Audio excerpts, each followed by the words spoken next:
भाई बहुत से लोग जो हैं लगे हुए हैं कि भाई इस आंदोलन को बदनाम किया जाए। मेरा उनसे बस यही कहना है, क्या भाई ये जो समस्या है पेपर लीक होने की, क्या ये सही नहीं है? सही है। दूसरा, क्या ये मुद्दा गलत है? ना, मुद्दा भी बिल्कुल सही है कि भाई अगर समस्या सही है, मुद्दा सही है, तो फिर ये आंदोलन गलत कैसे हो सकता है? हाँ,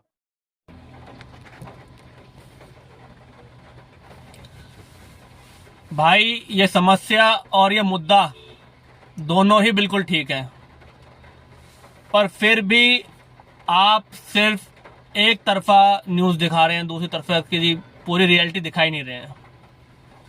तो चाय पीते हुए कर लेते थोड़ी सी इस पे बात, फिर जाएंगे भाई काम पे अपने वापस। भाई रिपोर्टर हैं शरद शर्मा जी, जन समस्याओं को ही उठाते हैं और काफ़ी अच्छे तरीके से उठाते हैं, लेकिन यहाँ मुझे लगा कि इन्हें कुछ चीज़ें दिखाई ही नहीं दी। तो जो इस टाइम देश में दिल्ली में एक प्रोटेस्ट चल रहा है कॉकरोच जनता पार्टी की तरफ से, तो भाई साहब इसका जो मुद्दा है ना कि पेपर लीक हुआ और एजुकेशन मिनिस्टर को इस्तीफा देना चाहिए, भाई बिल्कुल सही है ये मुद्दा, इस्तीफा देना चाहिए। बल्कि मैं कहता हूं ऐसे नेता को निष्कासित कर देना चाहिए, आगे किसी भी डिपार्टमेंट कोई भी मंत्रालय से ना मिले।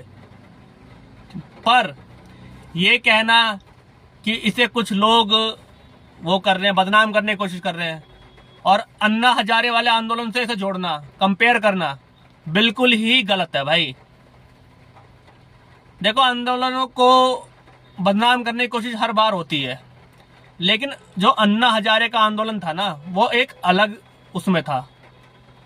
उनको स्पष्ट था कि उन्हें क्या करना है। वहां सिर्फ एक मुद्दा था, वो था भ्रष्टाचार और लोकपाल बिल, और वो शुरू से लेकर एंड तक उसी पे अड़े हुए थे।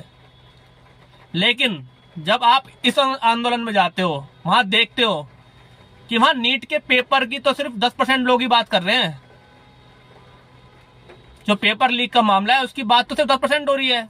वहां कुछ लोग हैं जो दलित फेवर में है कि भाई हमारा दलित दलित दलित दलित, कुछ लोग हैं जो ब्राह्मण फेवर में है, भाई ब्राह्मण हिंदू, और कुछ लोग हैं जो मुस्लिम मुस्लिम कर रहे हैं। या फिर एक वहां कुछ लोग मिलते हैं, वो कहते हैं जी हमारा लिंग हमारी मर्जी, हमारे कपड़े हमारी मर्जी। तो भाई आपको कौन रोक रहा है आपके कपड़े पहनने से? जो मर्जी पहनो। और फिर ये लोग कह रहे हैं कि ये अन्ना हजारे जैसे आंदोलन को मतलब कंपेयर कर रहे हैं आपस में। ऐसा नहीं हो सकता भाई। और ये बातें मैं कोई देखी दिखाई या कहीं से सुनी सुनाई नहीं बोल रहा, मैं खुद वहां जाके देख के आया हूं ये सब। वहां 10 से 15% या 20% जो बच्चे हैं वो सच में अपने हक के लिए लड़ रहे हैं, जो नीट का पेपर लीक हुआ उसके लिए लड़ रहे हैं। लेकिन जो बाकी है ना, कुछ लोग वहां बस अपने, कुछ लोग तो सिर्फ वहां मीडिया से इंटरव्यू देने गए हुए हैं ताकि वो थोड़ा फेमस हो सके, चेहरा दिखा सके अपना, और कुछ नहीं। ठीक है, आप अन्ना हजारे वाले आंदोलन से कंपेयर कर रहे हो भाई। वहां केजरीवाल को कौन जानता था पहले? सिर्फ अन्ना हजारे को लोग जानते थे, वो अनशन पे बैठे थे। यहाँ जो लीडर है वही अनशन नहीं कर रहा। सोनम वांगचुक जी वो अनशन कर रहे हैं, तो फिर उन्हें लीडर बनाओ ना। तू क्यों भाई बार बार आगे आके इंटरव्यू दे रहा है? या तो तू अनशन कर, तू बैठा आंदोलन में लीडर की तरह। ठीक है, माइग्रेन है, माइग्रेन की दवा ले, अब देश के लिए इतना तो कुर्बानी देनी पड़ेगी। तो भाई ये कहना ना, मतलब थोड़ी रियलिटी दिखाओ। बाकी बीजेपी को भाई, मतलब मैं यही कहूंगा कि बीजेपी ये सोच ले कि वो इसलिए नहीं इस टाइम सत्ता में है क्योंकि वो बहुत अच्छा काम कर रही है। वो सत्ता में इसलिए है क्योंकि हमारे पास कुछ अच्छा ऑप्शन नहीं आ रहा।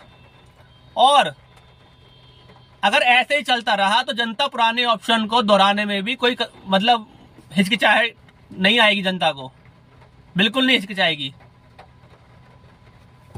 जय श्री राम भाई।